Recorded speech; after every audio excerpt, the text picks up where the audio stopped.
The day my father gave my brother our entire family fortune, he smiled and said I deserved nothing. 7 years later, he walked into my office begging me to save the very empire he had taken away from me. Have you ever watched your own family choose someone else over you? Imagine spending your entire childhood trying to earn your father's love, only to hear him say, "Everything I own belongs to your brother." Most daughters would have walked away in tears. Emily Carter walked away with a plan. 7 years later, the people who called her a failure would be standing outside her office, begging for a second chance. Emily Carter was 28 years old when she realized she would never be enough for her father. Growing up in Dallas, Texas, she had always believed that if she studied harder, worked longer, and made fewer mistakes than her older brother Ryan, one day her father would finally look at her with pride. Instead, every achievement she celebrated became another reason to praise Ryan. When Emily graduated at the top of her class, her father smiled for less than a minute before saying, "Imagine how much better Ryan could have done if he had cared about school." When she landed her first corporate job at one of the city's largest financial firms, her father barely looked up from his newspaper. But when Ryan changed jobs for the third time in 2 years, he proudly invited the entire family to dinner. Emily learned very young that in her father's eyes, being a son was an achievement she could never compete with. Their mother, Susan, tried to keep peace inside the house.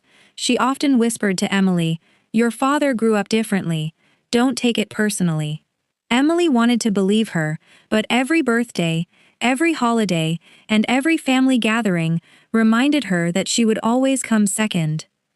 Ryan received expensive watches, new trucks, and generous investments for every new business idea, no matter how unrealistic it sounded. Emily received birthday cards with $20 bills and advice to work harder. She never complained because she believed actions spoke louder than words. She quietly built her career, stayed late at work, earned promotions, and became one of the youngest senior financial analysts in her company. Meanwhile, Ryan's businesses continued to fail one after another, but their father always wrote another check. One Thanksgiving afternoon, the entire family gathered at their parents' home. The dining room smelled of roasted turkey, homemade bread, and cinnamon pie. Emily thought it would be another ordinary holiday, until her father stood up holding a folder. He smiled proudly at Ryan before announcing, "I've decided it's time to transfer the family construction company to my son." Everyone applauded, except Emily. She didn't care about the company because she had never expected to inherit it. Then her father continued speaking, "The lake house, my investment accounts, and the ranch will also go to Ryan. He's the one carrying on the family name." The room became silent. Emily looked at her mother, hoping she would say something. Susan lowered her eyes without speaking. Emily forced herself to smile, but inside she felt something break forever. She quietly asked, "Dad, what about me?" Her father looked at her with complete indifference. "You've always been independent. You'll figure things out. Ryan has greater responsibilities." Emily nodded slowly. Then came the sentence she would never forget. "Besides, one day you'll probably marry someone else and leave the family anyway." The words hit harder than any slap ever could. Emily thanked everyone for dinner, picked up her coat, hugged her mother, and walked toward the front door. Ryan called after her, "Don't be dramatic, it's just business." Emily turned around one last time. Her eyes were calm. There were no tears. "You're right," she said quietly. "From today on, it is just business." She walked outside into the cold evening air, got into her car, and drove away without looking back. As the city lights reflected across her windshield, she made herself one promise. She would never again ask anyone in that house to choose her. She would build a life so successful that she would never need their approval again. She didn't know it yet, but that decision would change every one of their lives forever. Emily didn't call her parents for weeks after Thanksgiving. At first, the silence hurt. Every morning she reached for her phone, expecting a message from her mother, or even a short apology from her father, but nothing ever came. Days turned into months, and eventually the silence became strangely peaceful. Instead of wasting her energy trying to earn love that had never been freely given, she poured every ounce of determination into her career.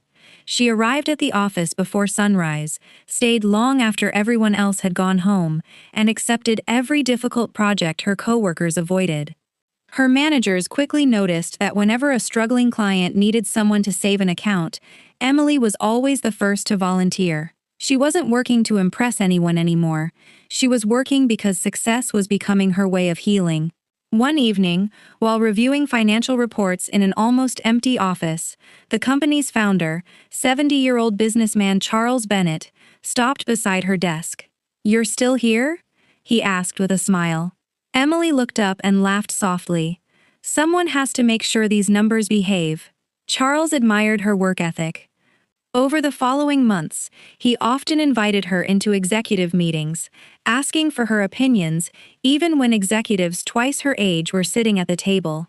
Emily never tried to sound impressive. She simply spoke with honesty, preparation, and confidence. One afternoon, Charles asked her to lunch. After discussing business for nearly an hour, he suddenly asked, "Why do you work so hard?" Emily hesitated before answering honestly. "Because I've spent my whole life trying to prove that I was worth believing in." Charles remained silent for a moment.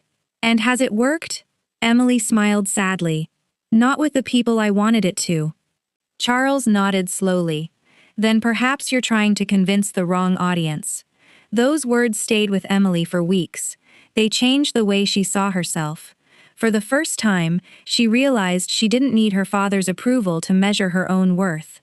Meanwhile, Ryan's life looked perfect from the outside. Their father had officially handed him control of the family construction company, along with millions of dollars in assets. Ryan celebrated with expensive vacations, luxury cars, and flashy parties. Social media was filled with photos of champagne, designer suits, and smiling investors.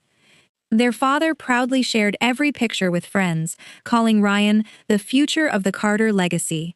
Emily rarely looked at those posts anymore.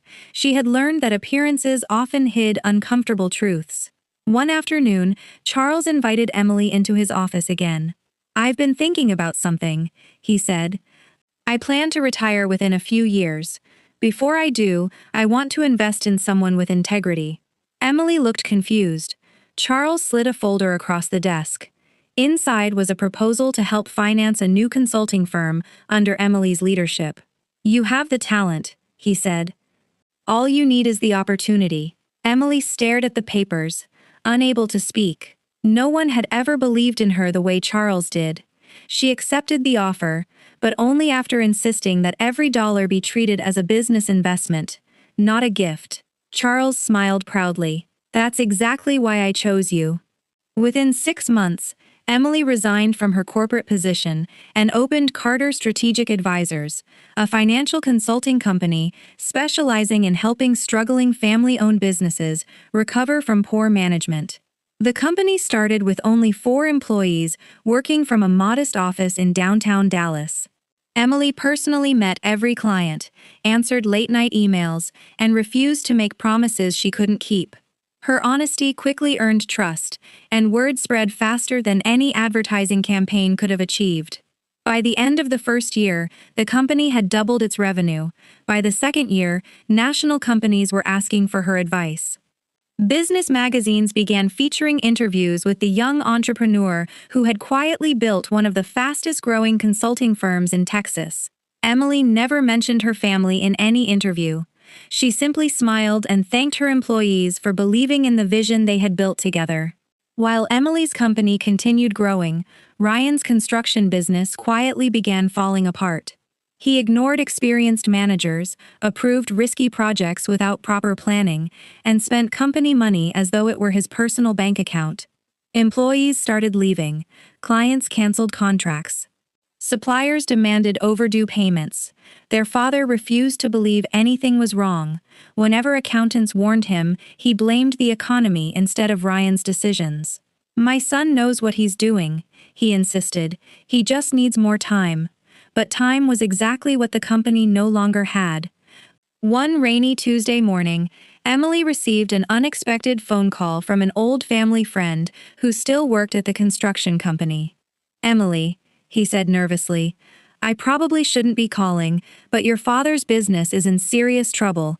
If something doesn't change soon, they're going to lose everything." Emily thanked him for the information and quietly ended the call. She sat by her office window watching the rain slide down the glass. A younger version of herself would have rushed to help immediately, desperate to save the family that had never truly stood beside her. But she wasn't that young woman anymore. She had learned that rescuing people who refused to learn from their mistakes often only delayed the consequences. She took a slow breath, closed the file she had been reading, and whispered to herself, "This time they have to face the choices they made." She had no idea that only a few weeks later, her father would walk into her office for the first time in years, asking the daughter he had rejected to save the empire he had handed to his favorite son. 3 weeks later, the receptionist called Emily's office. "Ms. Carter, there's someone here asking to see you. He says it's a family emergency." Emily looked up from her laptop. "Who is it?" There was a brief pause before the receptionist answered, "Your father." Emily remained silent for several seconds. "Please show him in." A moment later, the office door opened. For the first time in years, Robert Carter walked into his daughter's workplace. He stopped in the middle of the room, looking around at the elegant office, the framed business awards, and the large glass windows overlooking downtown Dallas. The confidence he had carried for years was gone.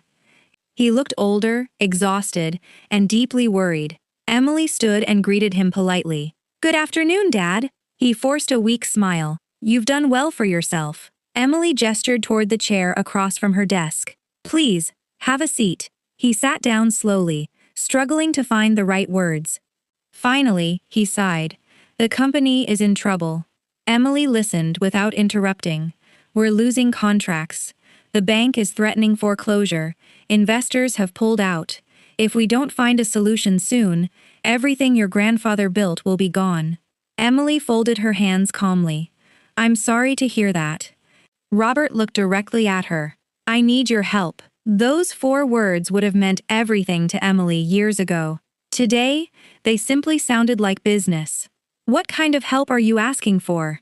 she asked. "Your company has turned around businesses much worse than ours. I want you to save the construction company." Emily leaned back in her chair. "What about Ryan?" Robert lowered his eyes. "He made mistakes. He made a lot of mistakes." "I know." Emily remained silent. For years she had dreamed of hearing her father admit that. Now that it had finally happened, it didn't bring the satisfaction she expected. Robert took a deep breath. "I was wrong, Emily. I spent so much time trying to make Ryan into the son I imagined that I failed to see the daughter standing right in front of me." Emily looked out the window for a moment before answering. "Do you know what hurt the most?" Robert slowly shook his head. "It wasn't the money, it wasn't the inheritance. It was the day you looked at me and said I would figure things out because I was independent. I didn't become independent because life was easy. I became independent because I learned I couldn't depend on my own family." Tears filled Robert's eyes. "I'm sorry," Emily nodded gently. "I believe you." He looked surprised. "You do?" "Yes, I believe you're sorry because you're finally facing the consequences of your choices."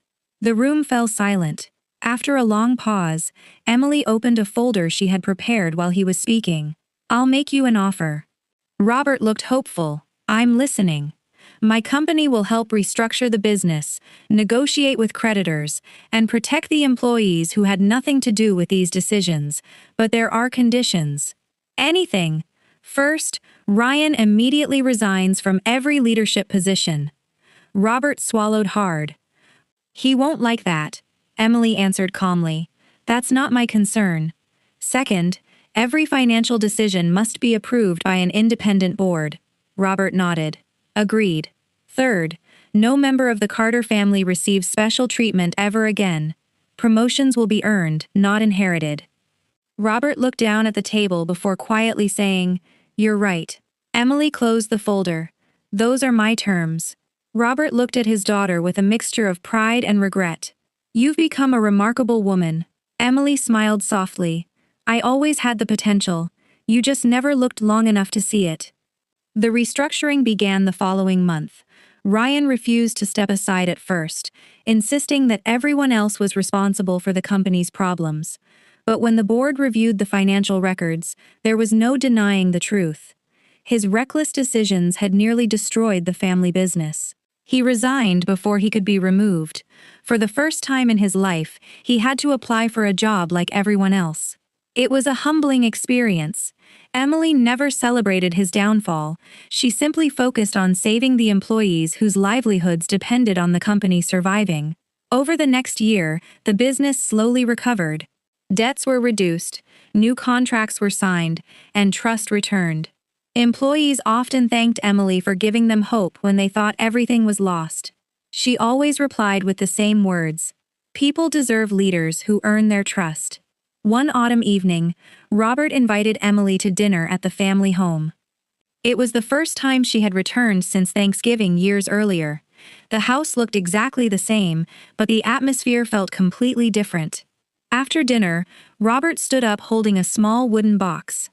"There's something I need to do." He placed the box in front of Emily. Inside were the original deeds to the lake house and a handwritten letter.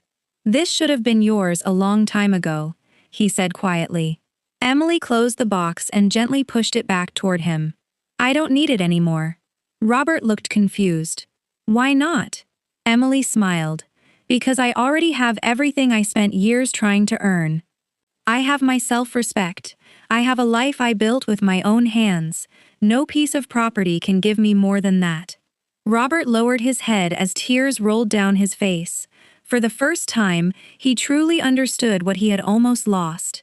As Emily walked toward the front door, her mother embraced her tightly. "I'm proud of you," Susan whispered. Emily smiled. "Thank you, Mom." Outside, the cool evening breeze carried the familiar scent of pine trees across the yard. Emily looked back at the house one last time before getting into her car. She didn't feel anger anymore. She didn't feel the need for revenge. The greatest revenge had never been watching her family fail. It had been building a life so meaningful that their rejection no longer defined her future. She drove away with a peaceful smile, knowing she had finally broken the cycle she had been born into. Sometimes the strongest revenge isn't proving someone wrong. It's proving to yourself that you never needed their permission to become extraordinary. If this story touched your heart, let us know in the comments. What would you have done if your own family had chosen someone else over you? Don't forget to like, subscribe, and turn on notifications for more emotional family drama stories every week.